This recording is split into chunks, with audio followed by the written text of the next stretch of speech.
the Howard County Energy District is a volunteer nonprofit group of friends and neighbors from Howard County.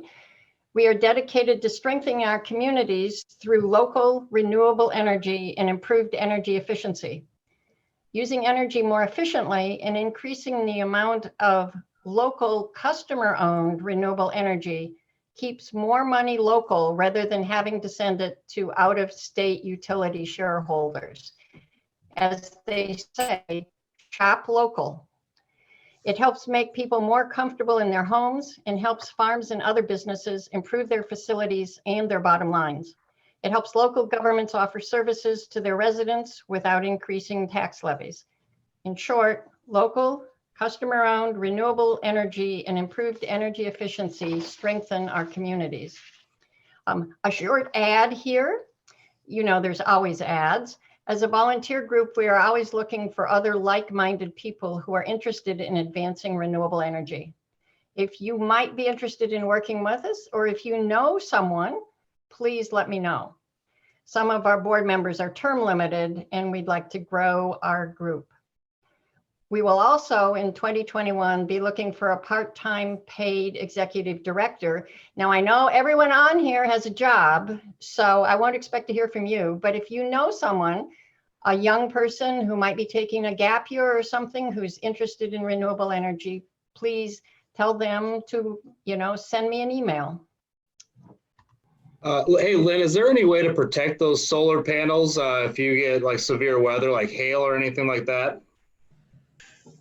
I'm not sure in the short answer that there is. They're pretty tough, actually, from what they've explained to me. They showed demonstrations where large hail hits it and doesn't damage it. I know this system that's set up with the way it is designed for up to 90-mile-an-hour winds. So, you can never say never, but, I'm kind of comfortable with it. And of course, you got to have insurance. I had, that insured the day that I turned it on because it just makes sense. Go ahead, Dennis. What's the name of the program you're used to monitoring it, your app? It's called Solar Edge. Is it called My Solar Edge now, or just you have the old? Well, I just yesterday I went to try and get in the old system and I can't get into it. So I logged into the new one. I think the new one is My Solar Edge. In answer to Justin's question, I will comment that the city of Cresco has had a problem with kids using slingshots and lead fishing sinker weights. Okay. But other than that, boy, it stood up to everything. I had a question, Lynn, about net metering, if you could talk about that, and more generally in your system, what percentage of your total electric need is covered by the solar? Well, that kind of depends, Jim, a little bit on the year. It's interesting this year. It's kind of like I was sitting there thinking the other day, this has been an unusual fall for us, at least for my system, because I've got almost 4,000 kilowatts to carry into the 2-3 months that I normally end up buying. And so I went back, and with the Solar Edge system, you can lay it down and compare. And September, October, November were far and above of any of the 3 or 4 years that we've had as far as production. Well, then I got to thinking about it. Is it dry? Yeah. So we've had a lot of sunny, dry weather. It's the only thing I can figure out, because it all goes down to what we get for days of sun. So anyway, back to your question, net metering is, and this is going to be a real simple conceptual idea that I have. It doesn't make it exact, but it basically is when the sun is up and producing, everything that the system produces, I use for my needs. When it produces more than my needs, the meter rolls backwards. And then when the sun goes down in the afternoon or later on, all of a sudden the meter starts rolling forward. So that's basically where the net metering concept comes out, is that you're producing and the company is storing or taking your extra. And when you don't make it, it rolls it back to you to use. And at the end of the year, and this is, this is not with every company. This is with My Energy. If you were on Alliant or some of the other companies, they don't even net, I don't know, maybe, I don't know where that's at now, but there was a time when they wouldn't net meter. They flushed it out at the end of the year and you started over, which wasn't good for the producer. But it's, I end up buying energy probably in December, January, and depending on February a little bit. But it's just however the year is and what I store through the year and how it turns out. Okay, don't know when to ask this question, but a lot of what we hear all around, and for myself, it was this way. Without the tax credits, a lot of these programs don't work for people. And I was just curious, this is a good time to talk about legislatively, what's the feeling about these tax credits? Do the legislators feel that they do good? Do they feel it's okay to let them expire because maybe the price structure of all these things will readjust and become affordable? Or do they talk about it at all? And I appreciate the question. I'm actually here in Iowa. I don't work on legislation, but I'll share my email address if you have any questions, concerns. Okay. I can get that over to our legislative folks who work specifically on energy and those types of policies. So I will share my address for that. But sorry, I don't have a specific answer on that. Okay. Does anybody else have any thoughts on that as far as what the understanding is? Anybody else have any thoughts? Well, I can tell you the Iowa Environmental Council just had a call yesterday, and it's one of their legislative priorities for this year because the state tax credit is coupled to the federal. So whatever the federal is, the state is 50% of that. So when the federal goes away, the state will go away. And there's a huge waiting list, like a couple years, like $8 or $9 million worth, that are just stuck because they can only pay out $5 million a year. So it's a big legislative priority at the state this year to try to get that kind of straightened out. Yeah, I would just add to that and say that exactly what Amy said is there is a push at the state level for state legislators to consider a decoupling, to separate the two, and to realize what a great deal it is for Iowans to have these renewable energy tax credits at the state level, but also at the federal. The federal local partnership is really, really important. And I know that there has been quite a bit of movement with not movement, but definitely relationship building and connection with our federal legislators to maintain the investment tax credits for solar particularly.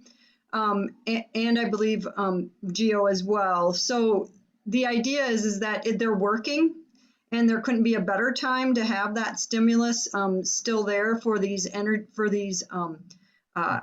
markets to continue on. I mean, people are obviously we're listening to it on the regular here about how much we are investing in renewable energy, and that is the step forward. We're working towards that clean energy transition. So it's certainly a time to maintain those tax credits as an incentive for investment, and hopefully they won't retire. But right now they are scheduled to sunset, and there's an awful lot of work in building that relationship and communicating, at least from Iowa's standpoint, that it's maybe not the right time to retire those tax credits. Well, and especially when we consider that every year fossil fuels get many billions of dollars worth of tax credits. So, there's an equity issue too. Yeah, and it's simply, I mean, clean energy is cheaper. So it makes sense to take advantage of the most cost-effective source of energy, and it's facilitating. Larry mentioned this. These are jobs. It's not just making all of our entities, our households, our businesses, our farms, our nonprofit institutions, our governmental institutions run and use our dollars for other things than buying energy, but it's also that's causing the cycle of creating jobs at the same time. I thought, Sue, your story was really great. My question for you is if you would not have been able to take advantage of that power purchase agreement and get an investor, let me ask the question this way: if the federal investment tax credits did not exist, would there be solar on the extension building? That's a really good question. Probably not. It was just a very good deal and a good investment to go that way. Mhm. And we knew that the solar credits were going to be running out. So that was kind of a impetus to get us moving forward with an investor. So. Okay. I would just comment that the city of Presco is also in a solar power purchase agreement. Yeah. And it's been very, very good for the city. And they plan to buy it out after 7 years, like Sue said they were going to.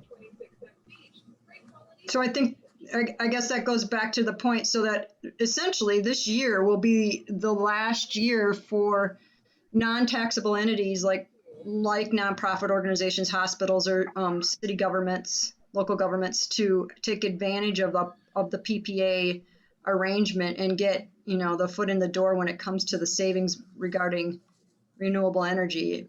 Because if those investment tax credits go away, then there's no reason for someone to invest in renewable energy projects for those non-taxable entities. Technically, I think for commercial entities, which the investor would be, it will be 10%. It goes away for residential and Okay. small owners. But at 10%, I mean, because I've run the city numbers, it's not worth it.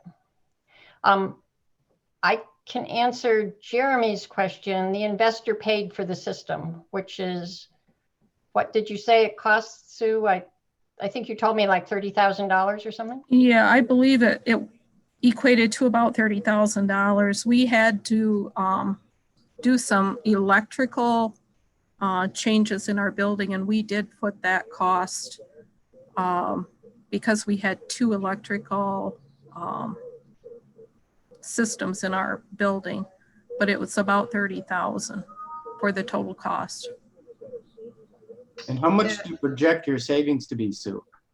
Anywhere from 4 to 6 cents per kilowatt, and it's going to be based on this past year our electrical bills were minimal because we were shut down and didn't use the lights, didn't use as much heat, and it'll depend on the winter. There were winters when we got down to 30 and 50 below, 20 below. Our electrical bills in January, December, February, sometimes into March were $1,200 a month. Wow. So we're expecting, some very good savings on that area. Justin had the question, the lifespan of a solar panel. I can tell you that the cities were warranted for 25 years, as I think mine are. I think that's pretty standard. And there's a small decrement, like 0.5% a year in production, but there are much older panels that are still producing nicely. I think just to go on that a little bit, I think the expected decrease is about 0.8% per year. So on the 25 years, they're projecting us to be at about 85% of the beginning amount. If does that ring any bells with anybody else that's got systems? That does sound right. Yeah. No, I think so. But there's still production Right. well into year 35. There's still legitimate production on those panels. Right.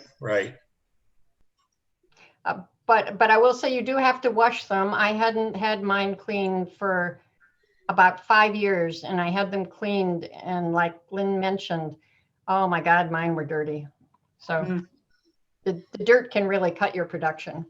Try being on a gravel road. Right.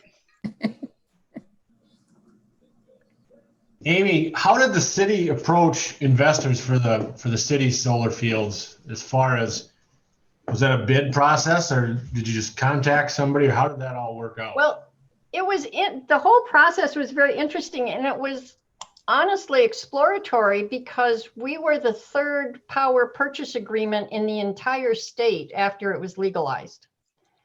So no one had very much experience.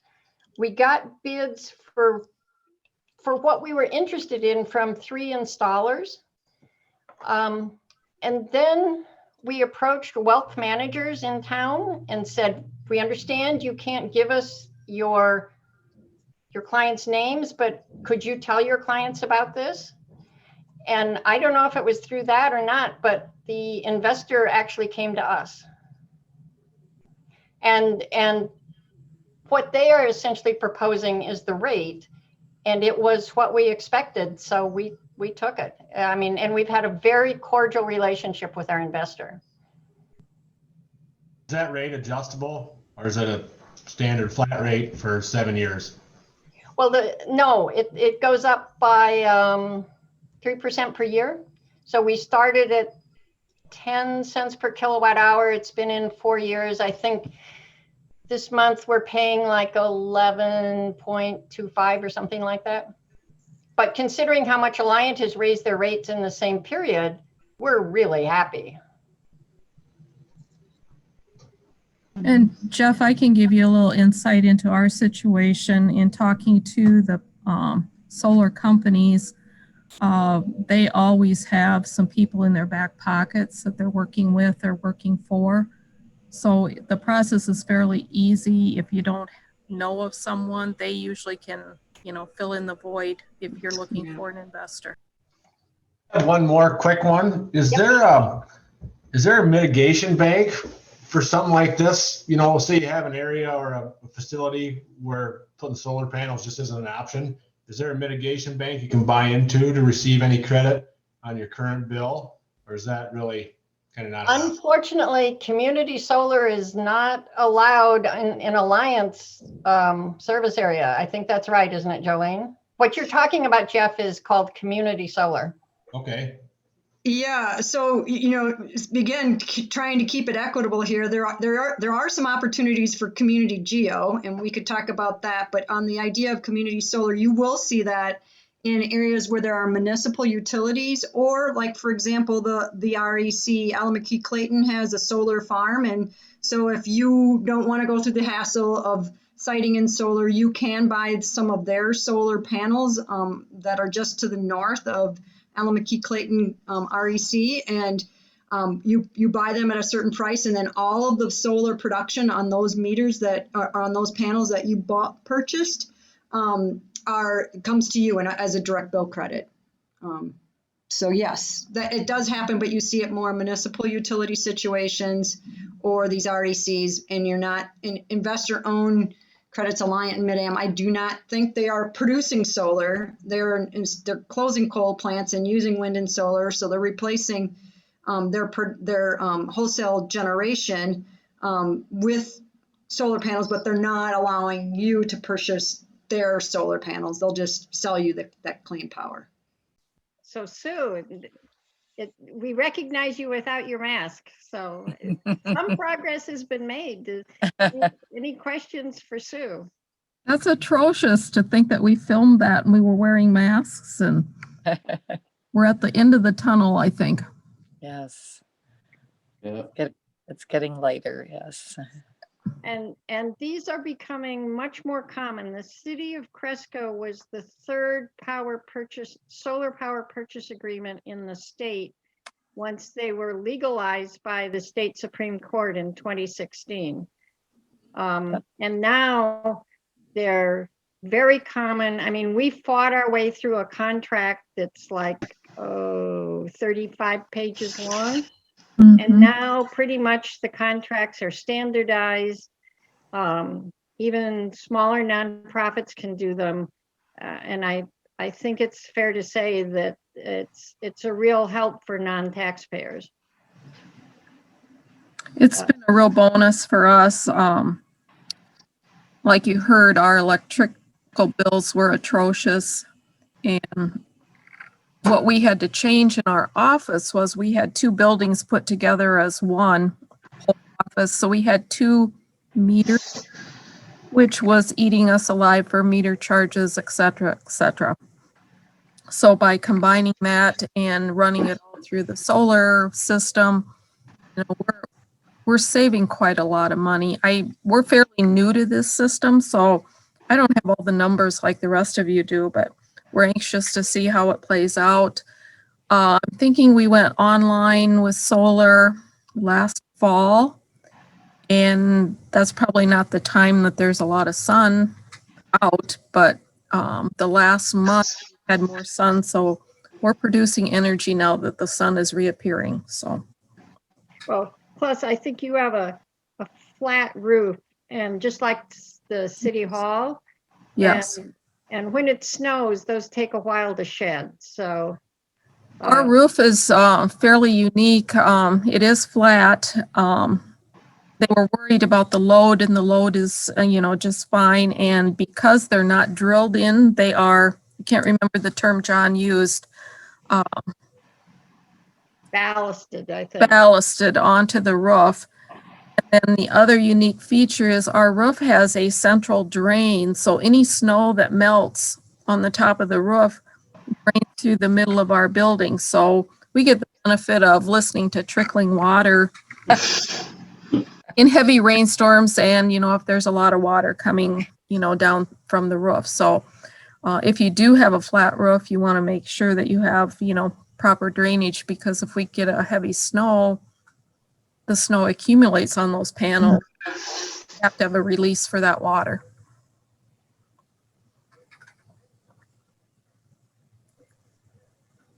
So anybody who wants to know about solar power purchase agreements, just get in touch with me, because I'm familiar with it through the city or with Sue. She's still kind of new to it, but I think it's fair to say that they're spreading and people are generally happy. I would invite you to come and look at it, but you can't actually see it on our roof. But you can see all the hardware on the outside on the back. It's been a very clean process. I will admit to that. Sue, do you know, I have two questions. One is, do you know, has your project inspired other extension offices? Have you told the story through extension? There is one office in Benton County that does have solar currently through their, they do not, most of the offices do not own their buildings, so they are leased properties. But the Benton County office, their owner has solar on their building. They really don't know the cost savings, because he just bills them for electricity. No, we have shared our story, you know, throughout our system, but it's a complicated system, and with budgets, of course, this year would be a prime time because of COVID. Our budgets have not been utilized for expenses like they would be during a normal year. So, well, that's actually my other question is, would there have been any way for you to consider buying solar outright and realize the 100% of the savings? probably not, no. Knowing the cost of the project, you just wouldn't have had that revenue to do so. Right, knowing the cost of the project, unless, you know, we are limited as far as tax levy, we are limited as far as carryover. So our budgets are fairly stringent. We don't have the ability to carry a lot from year to year and save a lot from year to year. Right. So it was an awesome opportunity for us because, you know, in 7 years, we're going to own a system, and in 7 years it'll be paid for based on some of our savings that we've done and things that we've been able to do to maximize that buyout. Decent, yeah. I have a question. It could be either for probably Sue, if you could answer it, that'd be great. Maybe more for Amy or Lynn. Just curious on the longevity of the solar system. They had- Perry Novak advised us that was a valid question that our council had because of the cost and because of our roof situation. As I recall, it was probably 25 or longer years. And you can correct me, Lynn or Amy. That was Yeah, was utilized when we visited with Perry Novak. the panels themselves have a 25-year warranty. And this is interesting because the optimizers have a 10-year warranty. And then you have the inverters, and I think they have a 10 or a 15-year warranty. But the real cost, of course, is the panels compared to the other stuff. And so the other day I got a call, and it was recorded because I was trout fishing someplace where I couldn't get a message. And it was Perry Novak, and he said, I'm on my way over to your place. He said, panel so-and-so's optimizer, it doesn't appear to be working. And so when I got back home 3 hours later, why he'd been there, replaced the optimizer, and was gone. And you know, he said basically you got the 10-year on the optimizer, but the warranty for the labor is like 5 years. And he said, good news is your 5 years isn't up for another month. So, so he said, there won't be a bill. But what I really enjoy about it is if there's any problems, the first thing they do in the morning is they pull up every solar system they have. And they have a detection way to tell if anything on anybody's solar system is malfunctioning. Wow. So one time he called me and he says, I'm not getting your numbers. What's going on? And I said, I don't know. I said, everything's fine. It's working by my phone. And he said, well, do me a favor, go to your box and look at your antenna. And we had pushed it around to where he wasn't getting the information sent to him, so that when he pulls it up in the morning, he couldn't read it. So I moved the box around and he says, oh yeah, there you are. Okay. So that happened a couple of times, but I'm really impressed. I mean, they really are on top of it. And but I would emphasize that the warranty on the panels doesn't cover, like the city had a pole fall on one of our arrays. oh yeah, oh yeah. You still need to insure them. Oh yeah, oh yeah. That's the first true. thing I did.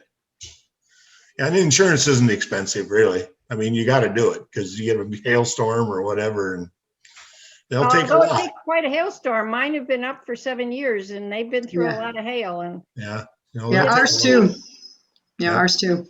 yeah. So yeah. And your homeowner's insurer will pick it up. I called them and they said, well, just tell us how much it's worth and we'll add it to your system. Yeah, they'll just add it on. That's what I did. I had a similar experience with Novaks as well.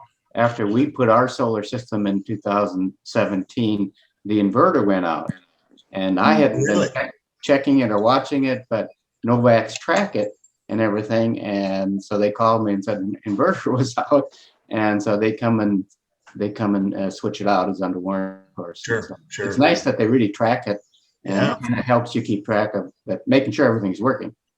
You know, the first year or two, I pull that thing up in the morning and I look at it and all that's all exciting. But then after 4 or 5 years, I may look at it once a month, or if we get some sunny days, I'll go like today. I looked at it tonight and go, there's 130 kilowatts, It is fun watching it. That's fun. Yeah. I have a couple questions. Sure. What's better? What's the difference between putting the solar on the ground or on your roof? I can answer that a little bit, and Jolene, you too can probably. My roof, I didn't have enough roof space to get me what I needed, and I don't know. I suppose the roof system might be a little bit cheaper because you don't have quite all the hardware going into the ground and stuff, but it didn't work for us because I couldn't get anywhere near the kilowatts that I wanted because of our size of our house. You're right, Lynn. It's somewhat more expensive to put it on the ground. Right. Big Yeah. Benny, so if you can get at it to clean the snow off. Yeah. I Right. I can't clean the snow off.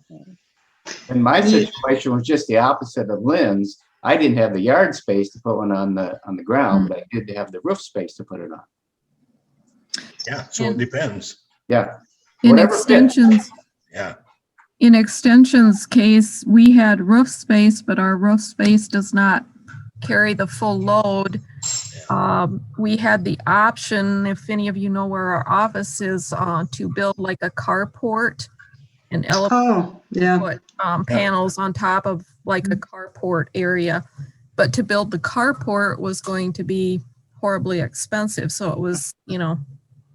possible to put it up on the roof because we have ground space. You do see hospitals do things like that, where they'll put panels over parking areas. I would say one thing that Amy and I, a program that we worked with the year before last, it's called Soul Smart, and Soul Smart it's a national designation, and that's available to municipalities and other forms of government to basically make not businesses, but public entities like cities more conducive or more open for solar. And so one of the steps in that to become Soul Smart designated was to take the city or the county zoning ordinance and make it consistent as to where you can actually install solar. So sometimes it's not even necessarily what's the most efficient or economical, I should say.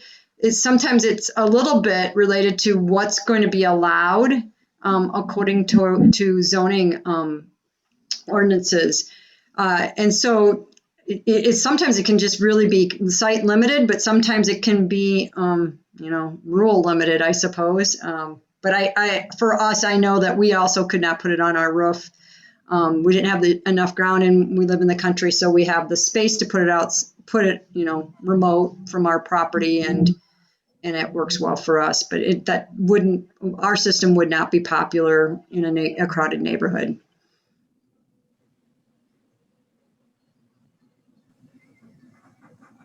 Yeah, I'm with Dan Fashan here, and he says, well, and of course, it all depends on which way your roof faces and where your trees are. That's true too. And where you have shade too. Yep. But I would say the first step in getting solar is really, you want to get bids from 2 or 3 reputable installers, and they'll tell you, these are people who their reputation needs to stay good. So they'll tell you if you've got the roof space or if it'd be better to put it on the ground. Jolene, the city looked at a carport thing on one of our parking lots, and those things are hideously expensive. But I have to say, if you're in California, they're really nifty. Mm-hmm. Yeah. Where you get more solar. Mm-hmm. Amy, I might ask Lynn just one quick question, and I think I wasn't paying attention at the beginning, but Lynn, do your panels? That's the same size system that we have, but do you rotate yours, or are they fixed? They're fixed. Okay. Yeah. And what I did is I took the array. It's a 19.5 kW, and I took it and doubled it. Split it. So then, because I sit in a valley and I have trees on both boundaries, east, west. So I shortened the array up to shorten up the effect of shading. And then, and in that sense, talking with John, he said, the cost of tracking and, the mechanics part of it, he said, I don't know. We haven't been able to figure out how to justify that. He said, I don't know. He said, if you were in a desert and you could track it from minute 1 to, that'd be different. But when I'm losing some east and west anyway, he said, you're probably not going to justify paying for the extra cost of the variable, the moving. Of the mechanical movement. Mechanical, yeah. The automated, yeah. Right. Ours are on a peg system. I would pull them out and manually rotate them. Well, and we did talk about that, and he said, yeah, people sell what they like, let's face it. And he said that would work, but he said there's probably a handful of days that'll make a big difference. And if you're not there to pull the peg and move it, you didn't get the benefit of it anyway. That's true. Yeah, we're on it. It's Yeah. more of a management thing. It is. So- Yep, exactly. That's been our case as well. We've got dates on the calendar, and you got to go out there and Yeah. rig it around. We know a guy there, or I know of a system over in southern Clayton County that he actually hooked up his own hydraulic pulley system. Yeah. Really? I told him he should patent it. Yeah. Hey. So that's how Jolene, stuff's done. you move it for different times of the year, not for the time of day. No, sorry. Yes, different times of the year. Yeah. They're almost vertical now, and then they'll they'll be tilted, going closer to horizontal as the summer goes on. So how many times do you move it?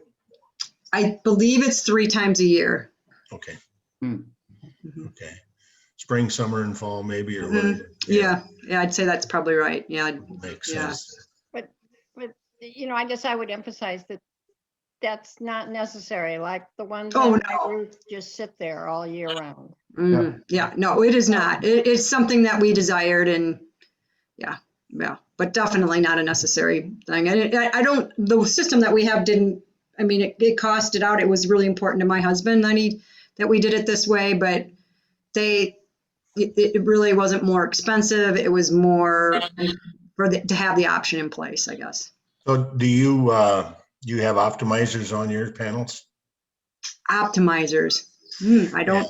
Well, since that was what John, in this discussion, he said to me, now we can put an optimizer on, and he said that will increase your efficiency to 95, 96, it'll up 5, 6, 7%. And so each panel's got an optimizer on it. And he said that probably will do you more benefit than tilting them. So, and plus the other thing was the optimizers on there then allow me to go to battery storage if it comes down the line. I didn't want to have to put them on afterwards if all of a sudden the batteries became viable. Correct. Oh, gotcha. So that's why I went that direction rather than movable. So what is an optimizer, Lynn? Oh, it's just a little thing on the back of the panels, each panel, and the electricity flows through it, and it makes it more efficient somehow. I don't know what it does, but You'd think it would be standard. You'd think you'd want them to be optimized. Well, we'll have to get. Yeah, John will be able to answer that. Yeah. But again, that was critical in being able to go to battery storage. Without the optimizers, you would have had to put optimizers in after the fact and add them onto the system. Okay. And I thought to myself, why not do it now? It's right. Pay for itself. Right. Makes sense.